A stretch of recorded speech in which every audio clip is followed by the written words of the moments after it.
اهلا بيكم حبايبي في فيديو جديد. عايزه تكسري الملل بتاع كل يوم اول ما تخشي المطبخ؟ يبقى وصفه النهارده ليكي سهله وسريعه ونتيجتها تجنن. هنحضر بفتيك مشوي على الجريل بتتبيله هتخلي البفتيك طعمه مش طبيعي، مع رز بسمتي مبهر. هتبقى احلى من اي وصفه اكلتيها قبل كده في مطعم. استعدوا يلا معايا للطريقه، وقبل ما نبدا دي قناتي، لو اول مره بتشوفوني انا ام جودي.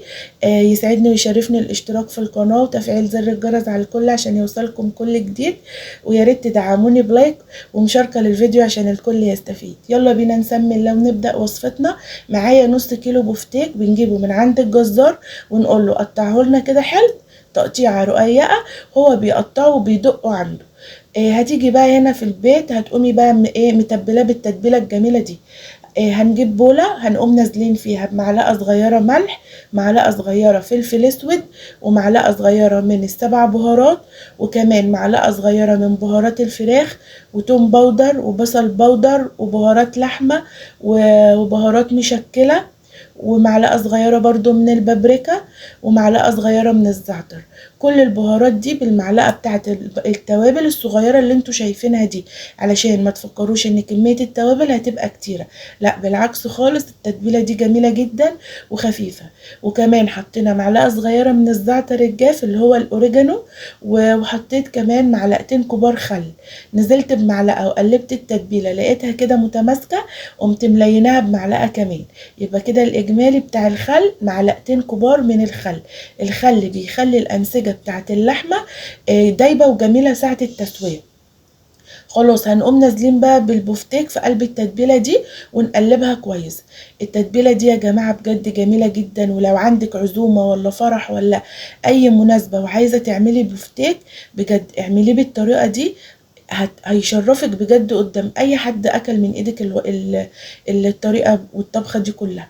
خلاص هنتبله ونركنه بقى في التلاجة ساعة، لغاية ما نيجي ايه نسويه. ممكن تتبليه قبلها بليلة هيديكي نتيجة جميلة برضو.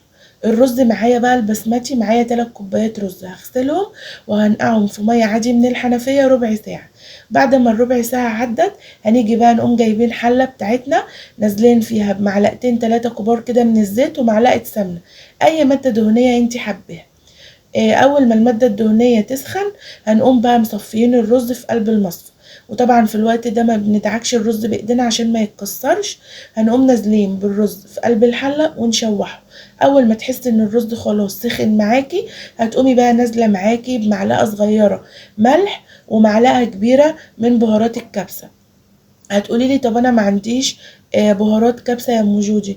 هقولك ممكن تستبدليها بمعلقة صغيرة كاري، ومعلقة صغيرة كركم، ومكعب مرق الدجاج، ومعلقة صغيرة من بهارات الفراخ.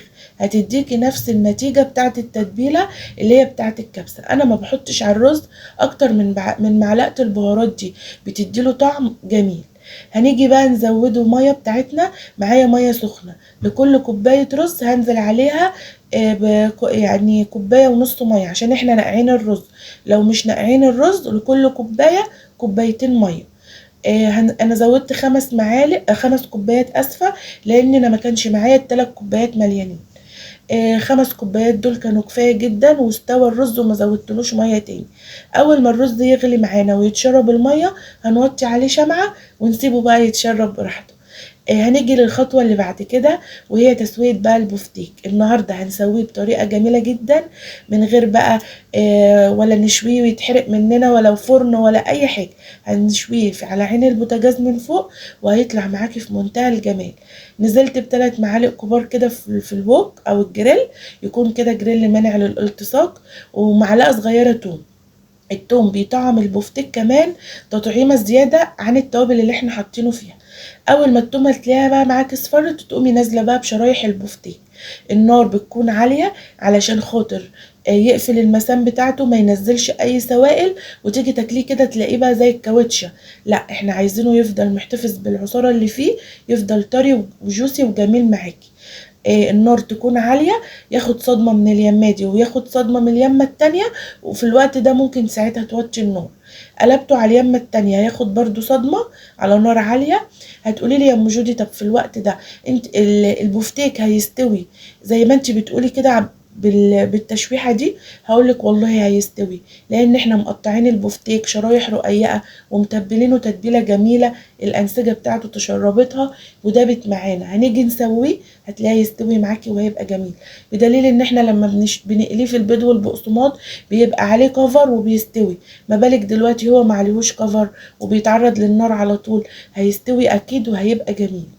انا صدقوني والله الوصفه بجد انا مجرباها كتير قوي، وكل اللي اكلوا من ايدي سالني على الطريقه، ما شاء الله طعمه جميل، وفي الوقت ده ريحته كانت زي الفل. انتوا بنفسكم هتجربوها وهتحكموا. هننزل بقى بالكمية التانية، هو ما بياخدش وقت، يعني دقيقة ونص على الوش ده ودقيقة ونص على الوش التاني، تقلبي فيه كده كل دقيقة، يعني تقلبتين تلاتة كده، واول ما تلاقي لونه بقى لونه ذهبي وجميل كده، خلاص انت هتحسي ان هو بدأ ان هو يبقى مهري معاكي كمان، هتقومي شايلاه. وبكده خلاص البفتيك خلص معانا. وصفة سهلة وجميلة وما اخدتش مننا وقت، وفي نص ساعة كنا مخلصين الطبخة كلها. قولي لي بقى رأيكم فيها. عايزاكم تعملوها وعلى ضمانتي، وثقوا فيا وان شاء الله هتعجبكم جدا التتبيلة دي، وكل اللي هياكل التتبيلة دي من ايدكم هيسألكم عليها. هسيب لكم برضو التتبيله في صندوق الوصف علشان خاطر انتوا، انا متاكده ان انتوا هتجربوها وهتقولوا لي فيها رايكم. خلاص الرز استوى ما شاء الله زي ما انتوا شايفين مفلفل معايا وجميل. هنيجي بقى نحضر معانا صينيه التقديم. طبعا كلنا متفقين ان العين بتاكل قبل البق، هنحضرها كده بالشكل الجميل ده. هنجيب صينيه كبيره كده ونقوم بقى طبعا حاطين فيها الرز. ويا سلام بقى لو عندك عزومه بقى والعيد جاي كمان اهو، هتبقي محتاجة ان انتوا تعملوا ولايم بقى من اللحمة. كل سنة وانتوا طيبين ويا رب تعود عليكم الايام بالخير. هنحط البفتيك بقى من فوق الوش كده ونقوم مقطعين عليه شوية بقدونس خضرة كده نزين بيها الشكل الجميل ده، وبألف هنا وشفا. عايزاكم تجربوا الوصفة، ولو عجبتكم ما تستخسروش فيا اللايك، وتكتبوا لي في التعليقات تسلم ايدك يا موجودي. خلاص كده الطبق خلص معايا. قولوا لي بقى اخد مننا وقت ولا مجهود ولا اي حاجه. هنقدم جنبه كمان بتنجان محدق كنا عاملينه قبل كده مع بعض، هسيب لكم الفيديو بتاعه في علامه الاي اللي بتظهر على الشاشه.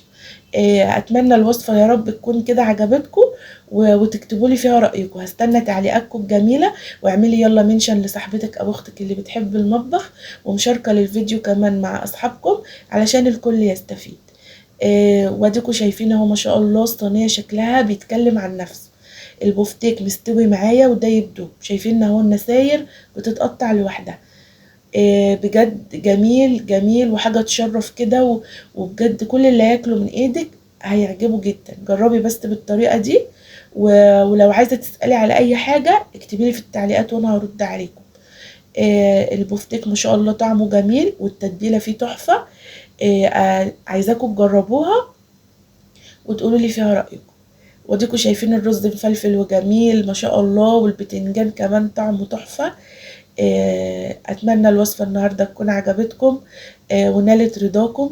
دمتم في رعايه الله وفي حفظه وفي امان.